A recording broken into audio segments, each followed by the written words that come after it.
圣上是真龙天子，权力至高无上，那为何见到圣上不跪？要知道，这可是杀头之罪呀！家父跟圣上势不两立，我岂能向家父的死对头叩首啊？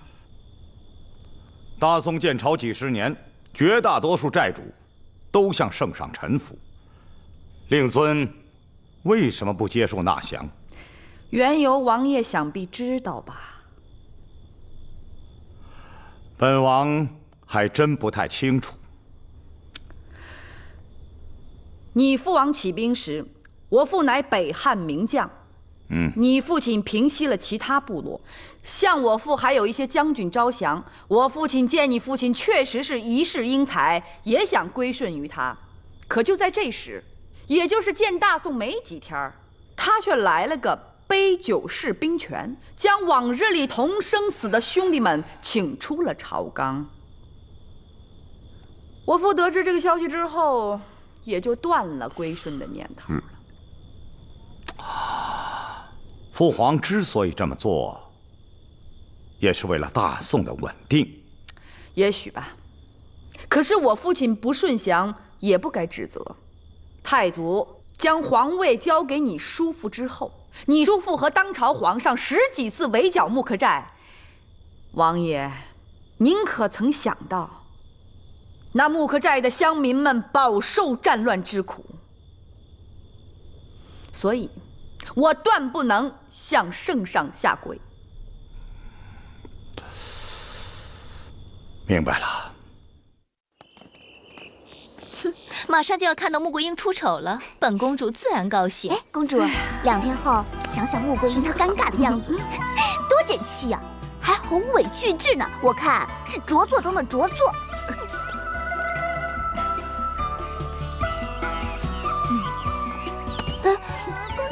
您看，站住！你怎么在这儿？哟，是公主啊！我还以为是园子里的花呢。哦，我那宏伟巨制啊，已经完成了，绣工们正忙着绣呢。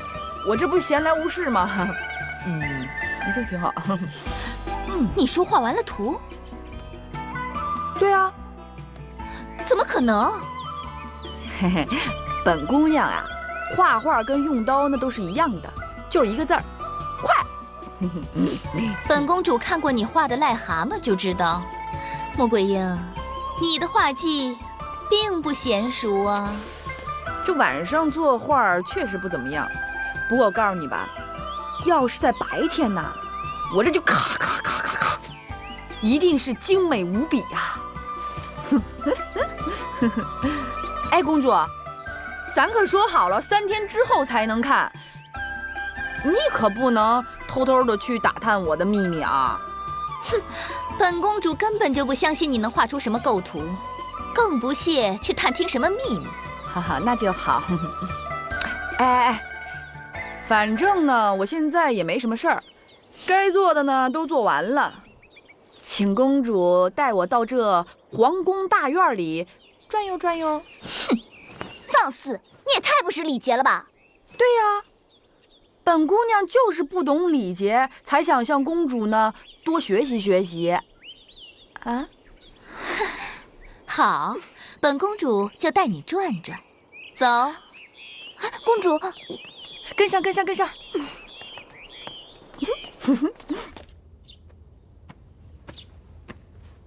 圣上，圣上，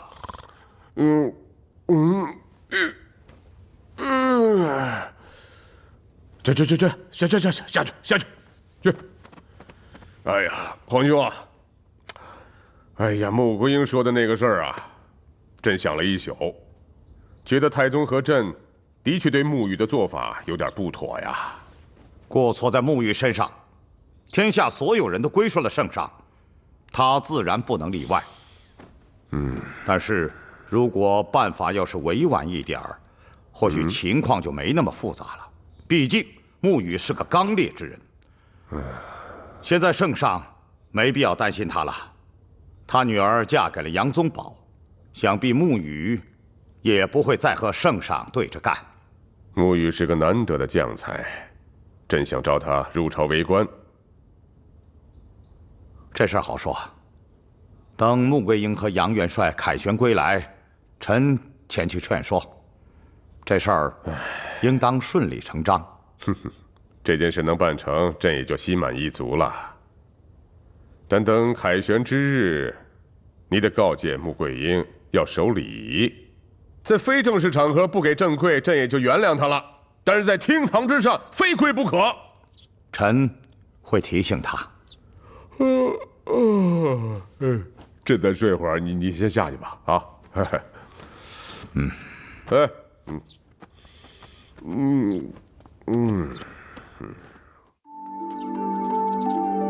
这皇宫的房子呢，确实比木刻寨大点儿。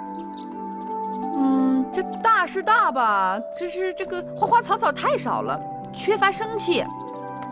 还有，你看他们，跟木头一样，一点神气都没有。在我们木刻寨呀，那乡兵见了乡亲们都微笑打招呼呢，可和气了。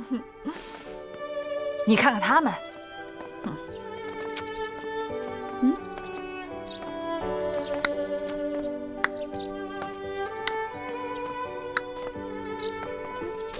你看木头，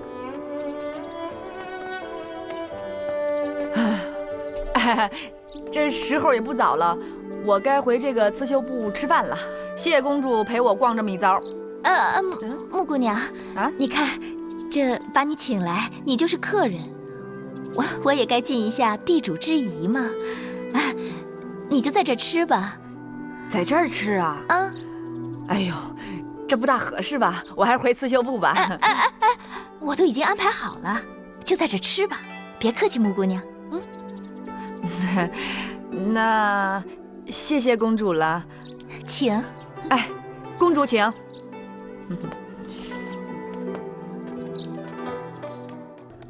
请。哎呀，这就是我的房间。你的屋啊？到这儿来干嘛呀？这是给您备好的饭菜，用膳吧，请坐。哦，这花是送你了啊！哎呀，哎，且慢，等公主一起来吧。少夫人，您可说笑了，公主岂能来奴婢的房间呢？哦，我明白了，看来不是公主要请我吃饭，是你海棠要请我吃饭。不过公主迟早会来的。虽然您现在贵为少夫人，但过去也就是个山野村姑，咱俩的身份差不了多少。所以呀，奴婢在这里尽地主之谊，不叫失礼吧？不失礼，不失礼，不失礼。来，咱俩干一个啊！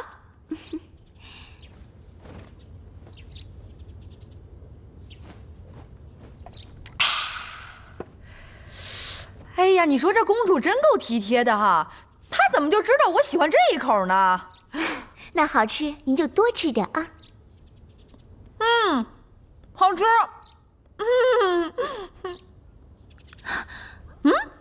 海棠，你怎么不吃啊？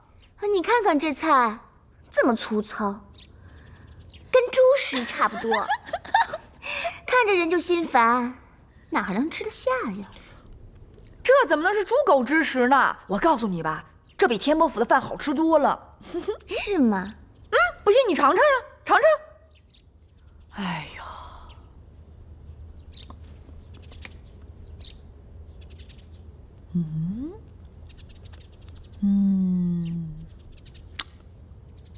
本姑娘知道了，你为什么咽不下这饭菜？为什么呀？因为啊，你命贵。我就是一个奴婢，谈何命贵呀？啊，不，你是贵人之相。是吗？哎，我到皇宫之后发现了一个重大秘密，你想知道吗？什么秘密呀？当今圣上是你亲爹。不可能，这不可胡说，不可胡说的呀！我没胡说，圣上啊，真是你亲爹。不是，绝对不是！你那说话的声音跟手势跟你亲爹一模一样。不可能，这绝对不可能的呀！你看这走路都跟你爹一模一样的。不可能，我求求你了，你别说了。哎，放心，你别紧张，我看你紧张的快哭了。这是咱俩之间的秘密，我保证不跟任何人说啊！不，别说了，我不听了。我就不明白了，这应该是好事儿啊。这圣上是你亲爹，你怎么就不敢承认呢？啊？因为根本就不可能，我家在岷县，根本就沾不上皇亲。这孩子怪可怜的。哎，当然了，这事儿你肯定不知道，这圣上啊，去岷县微服私访过，才有的你，或者呢是去打猎，才有的你。别，不是，不可能啊！你当然不知道了，不信你去问你娘去。哎呀，少夫人，您快吃东西吧啊！难道吃饭还堵不上您的嘴吗？那行，别紧张了，咱不说这事儿了啊。哎，我跟你说个别的重大秘密吧，就你家那小姐，公主。啊？公主怎么了？是假的。少夫人，你可不能乱说啊！这公主绝对是真的。明妃，可是她的母亲。这我知道。这事儿啊，关键不是我发现的，是我婆婆柴郡主告诉我的。哎，你千万别跟别人说啊。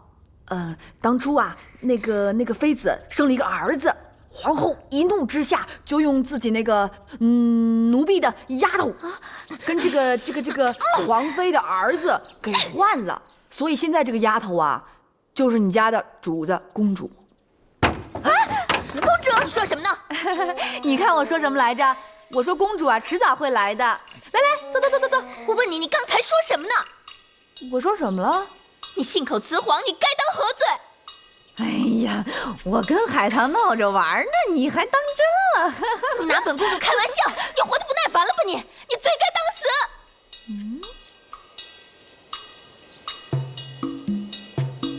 公主，别的且不说，我堂堂一个少将军夫人，朝廷命官，你却在奴婢房间招待我，你心里怎么想的？不用我说出来吧。不过说心里话，我倒是不介意。但是如果我将此事告知天波府的人或是朝廷大臣，你看看他们会怎么想你这个公主呢？口口声声自称自己是公主，却做出如此龌龊之事，以后就不必再谈礼仪之学了。不用送了。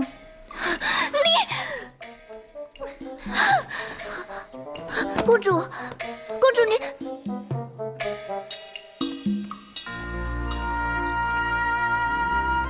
哎，赶紧的啊！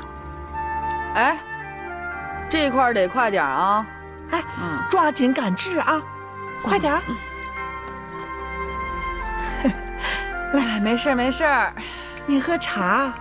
少夫人呐，我对您佩服的真是五体投地呀！哎，在您的带领下呀，他们的长进都不小呢。奶奶，您吃一块。也不知桂英最近吃什么呢？这皇宫我去了，卫士说刺绣部一律不让人进。怕是真的惹出什么乱子了？啊，这如何是好啊？早知道这样，当初你们就不应该答应公主。宗宝，你冷静点儿。那公主提出来，我们不同意，岂不失礼？桂英不懂礼节，已经冒犯了圣上。圣上虽然未治罪于她，很可能借着刺绣来惩罚。明天到了日子，我们一块儿去刺绣部。好，娘，如此兴师动众，圣上会不会不高兴啊？不高兴就不高兴吧。不过，桂英再冒犯圣上，圣上若想治罪于他，怎么办？是不怕，老身自有办法。啊，娘，你真行啊！奶奶，您再吃一块。吃。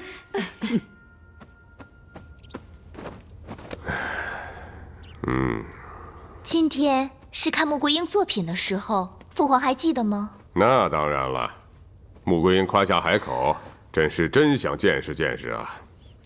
她说话一向不着调，父皇千万不要听她的。哎，可朕听说她真是有本事啊。那是武艺和用兵，在刺绣上她一窍不通。孩儿的意思是，您要真看见了她的着作，可千万别计较，千万别治罪于她呀。现在她是杨宗保的夫人，又要即将随杨元帅出征，父皇治罪于她，不利于出兵的。朕早就想到了。哎，您慢走。啊，叩拜圣上！哎呦，免礼叩拜免礼，圣上佘太君，哎，请起身。谢谢圣上。佘太君，穆桂英来宫中学刺绣，把天波府搅得不安呐。啊，我这孙媳呀，刚刚入朝为官呢，不识宫中的礼仪礼节。她要是再冒犯圣上，望圣上恕罪呀。哎呀，太君，朕知道您担心穆桂英的刺绣不入朕眼，你要处罚她。皇儿已经为她呀求情了。哦，谢谢公主。穆桂英生性争强好胜，说点儿言过其实的话，朕也都理解啊。谢圣上。太君，去看看你孙媳妇的作品。好啊，不过桂英惊动了圣上，老身深感不安。哎，来，请。哎，我跟你们说啊，你们上驾到！叩见圣上，吾皇万岁万岁！桂英，你怎么还不下跪？快跪下！啊，穆桂英刚刚入朝为官，不要太苛刻嘛。不过到了厅堂之上，可不能这样了。啊，凭什么？谢圣上。穆桂英，你说3日之后，请朕来看你的宏伟巨制。朕来了，能看看你的作品吗？来。真是不可思议啊！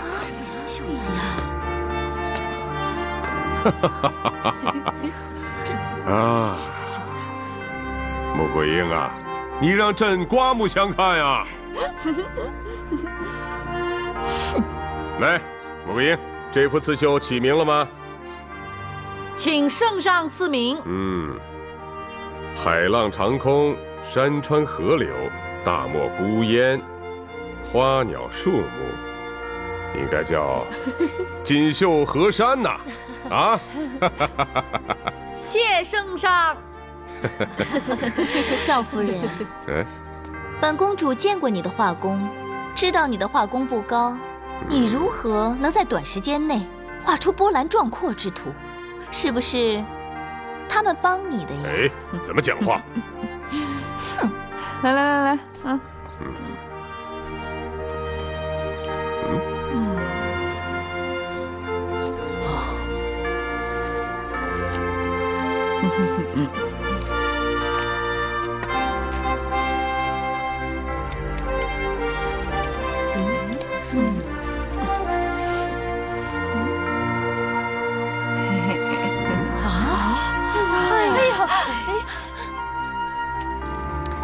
好了。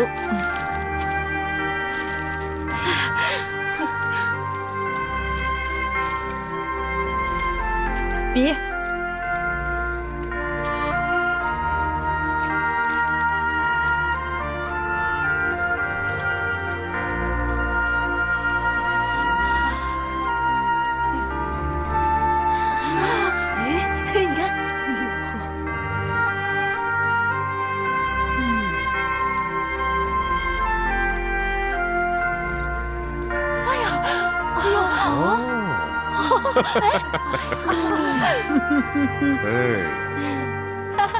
奶奶上座。奶奶不上那儿坐，就坐这儿。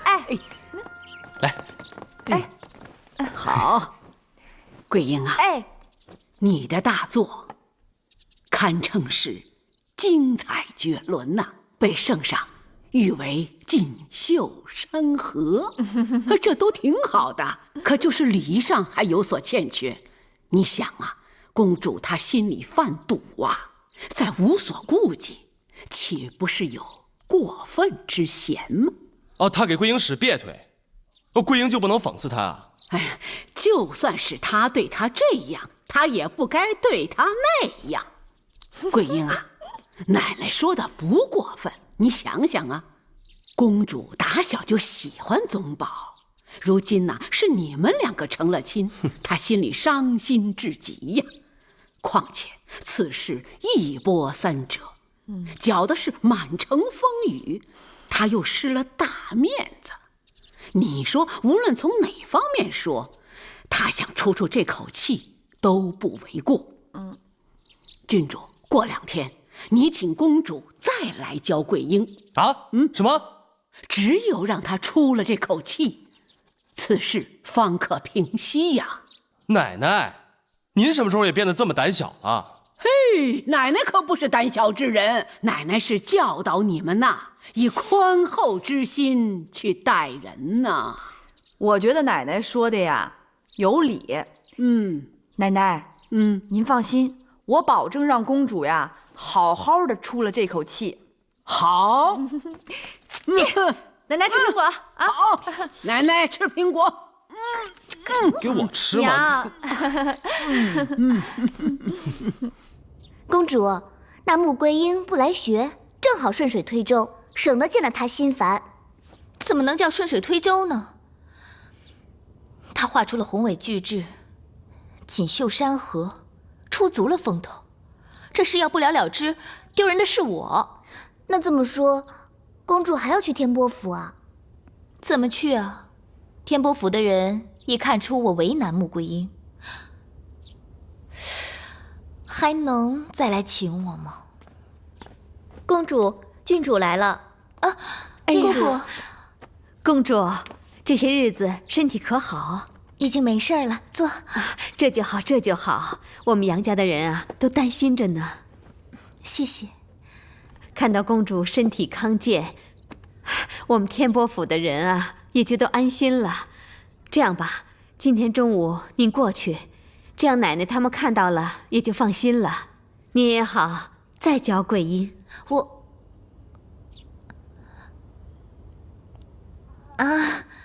姑姑，我谢谢您，还有老太君，我跟姑姑亲如一家，就没必要客气了。我想，我还是不去了吧。这穆姑娘在皇宫大展风采，连父皇都赞叹有加。我再去，岂不是无自知之明了？公主，您言过了，您去天波府啊，我们都高兴。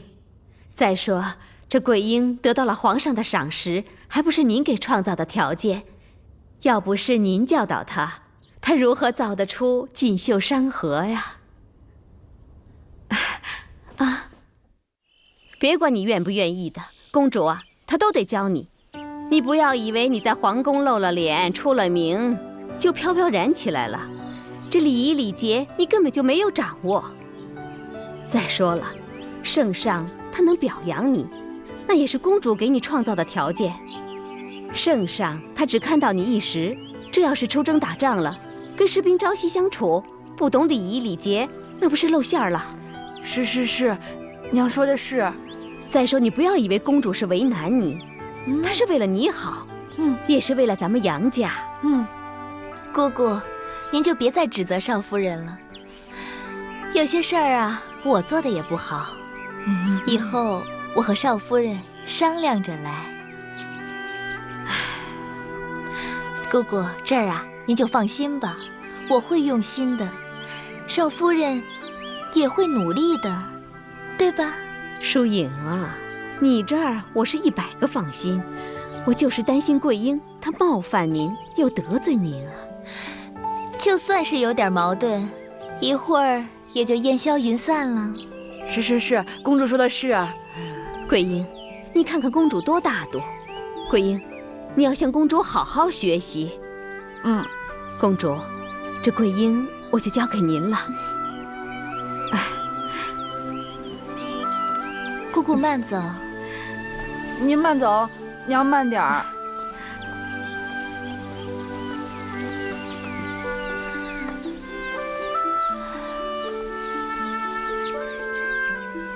穆姑娘，从你制造出锦绣山河，本公主就知道你确实是聪明过人。只要稍肯用心，就会掌握礼节礼仪。现在的关键呀，是你内心抵触。你说对了，你肯定觉得呀，天波府的生活习惯呆板繁琐，你觉得这种生活习惯又不如以前在乡村的舒适。这我得跟你说啊，你习惯的东西可不是最好的。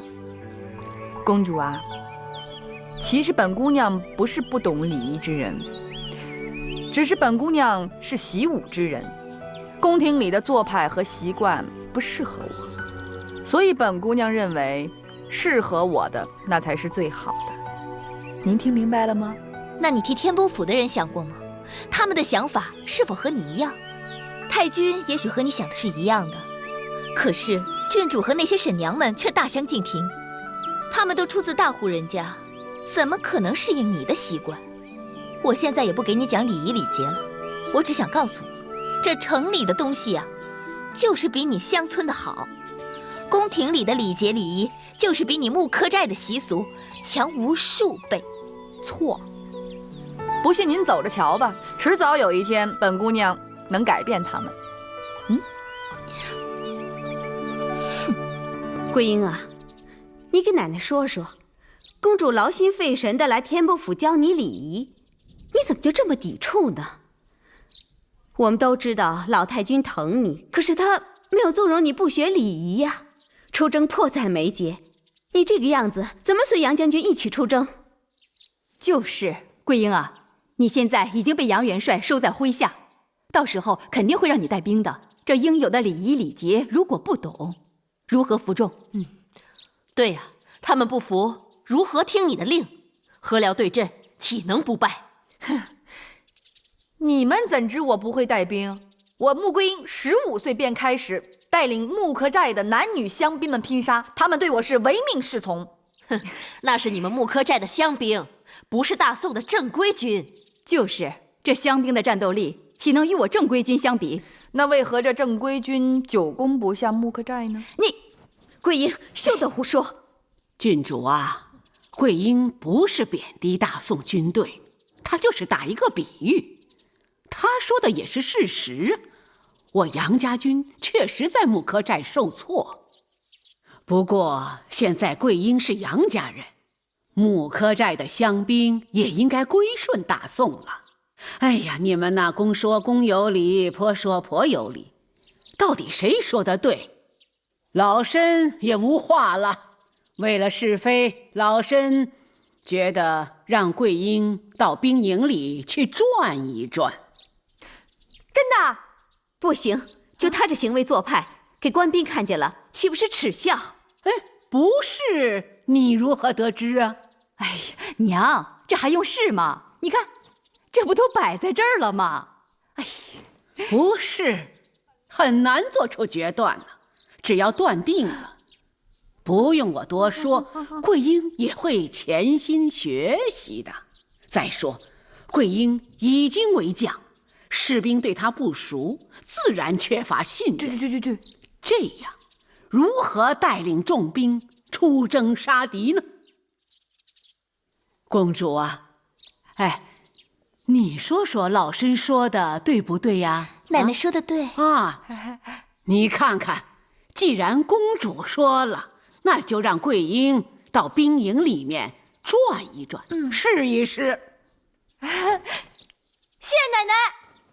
娘，要去我们一起去。如果桂英有个什么闪失，我们呐也好给她遮挡遮挡。好，那老身跟你们一同去。走，来，走，慢点儿。为了挑选突击队士兵，下面1对1格斗，胜者进入突击队，晋升1级。本将军请大家喝酒吃肉。败，那就不说了，听我的命令，第一排向前1步走，呈格斗队形，散开。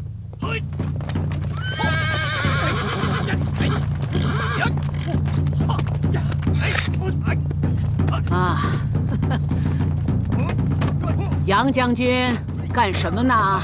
太君正在选突击队士兵。那让我们看看。是。大伙儿都听好了，要想得到荣誉，就战胜对方。你们都准备好了吗？准备好了，开始！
兄弟们，我有点儿不明白哈。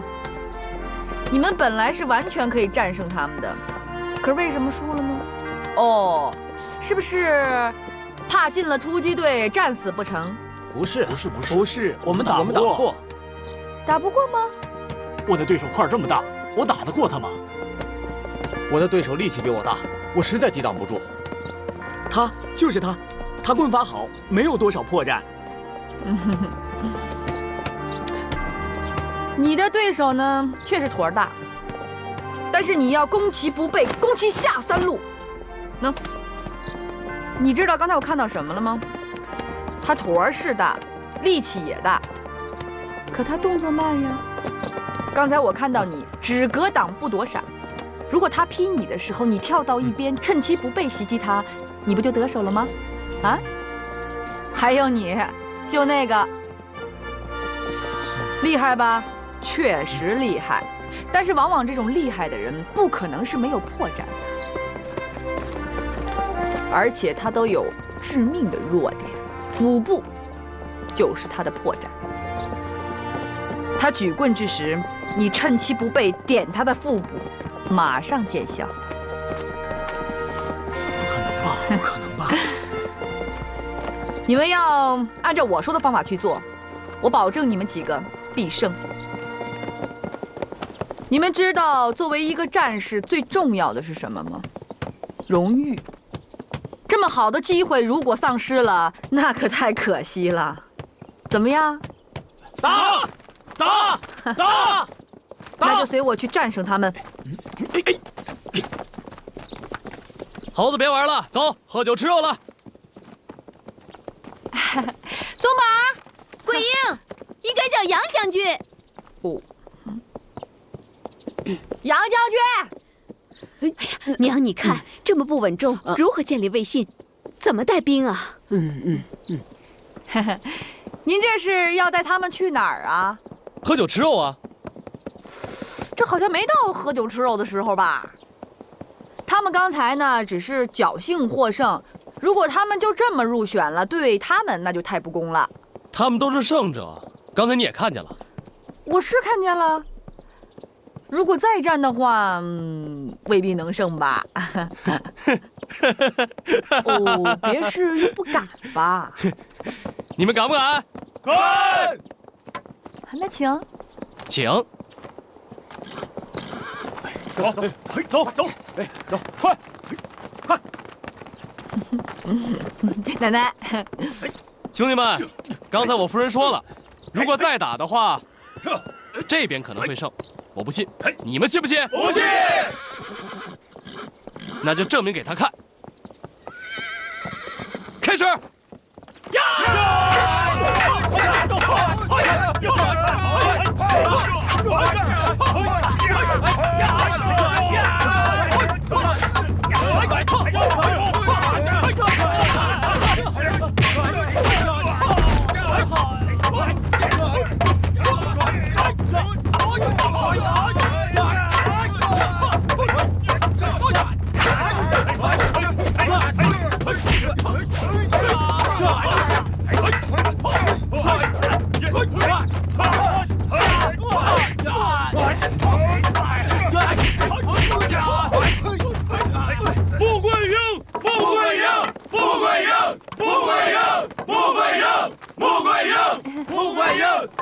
谢谢少夫人，谢谢少夫人。这是干什么？干什么？快，请起。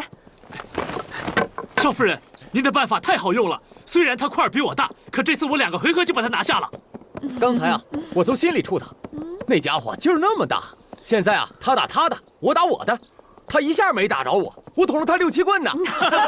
少夫人，正像您所说，他确实有破绽。你看，他刚要举棍儿，我就对着他小腹一击，倒了。这明白就好啊！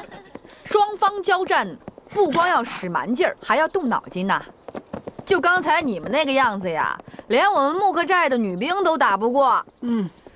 现在看着是士气高昂的，刚才我真想踹你们一脚。少夫人，您手下的女兵一个比一个长得俊，能不能说给我们做媳妇儿啊？对啊，就是。行。不过木克寨的姑娘啊，看不上熊包孬种的。等你们从前线建功立业回来之后，我保证她们都嫁给你们。少夫人，能否让我们当您的部下？啊，这求你了，少夫人，少夫人，我们求你了。少夫人，我们愿为您赴汤蹈火，视死如归。赴汤蹈火，视死如归；赴汤蹈火，视死如归；赴汤蹈火，视死如归；赴汤蹈火，视死如归。没出息的东西！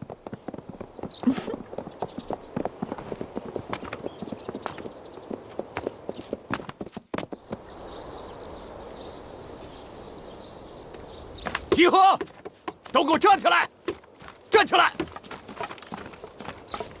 面对敌人，一定要视死如归。不管对方多么强大，都要勇敢向前。听到了没有？听到了。小子，你没张嘴啊你！说话那么小声。再来！注意动作，整齐划一。听到了没有？臭小子，啊！你干嘛呢你？小子，我抽死你！住手！哎，你为何打人？他们都是逃兵。何谓逃兵？城池被攻破，他们没有与辽军拼死抵抗，而是弃城而逃。城池被破，将领先逃，怨不得他们。这将领都已经逃走了，这士兵如何抗敌奋争啊？我不管那么多，他们就是逃兵。你看他们那个熊样，能有战斗力吗？他们会像瘟疫，把失败的情绪传染给所有人。不惩罚他们，难以服众。给我过来你！岂有此理！你什么你？要我说，这些士兵个个都是好样的，将领先逃，怨不得他们。再说了，说的是，他们既没有逃回家乡，也没有投降辽军。要我说，他们对大宋是忠心耿耿。可是你呢？你在干什么？你如此羞辱打骂，我告诉你，要是在我们木克寨，我早就宰了你了。桂英，每个人带兵的方式不同，于都尉做的确实有点过火，可是他也是恨铁不成钢啊。他再恨铁不成钢，也不能对士兵这样啊！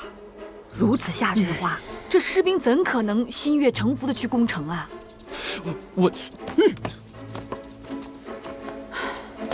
对不起大家了，对不起了啊，对不起。哎呀，我孙儿宗保虽说是御辽先锋，可是他却不懂得如何去训练士兵啊。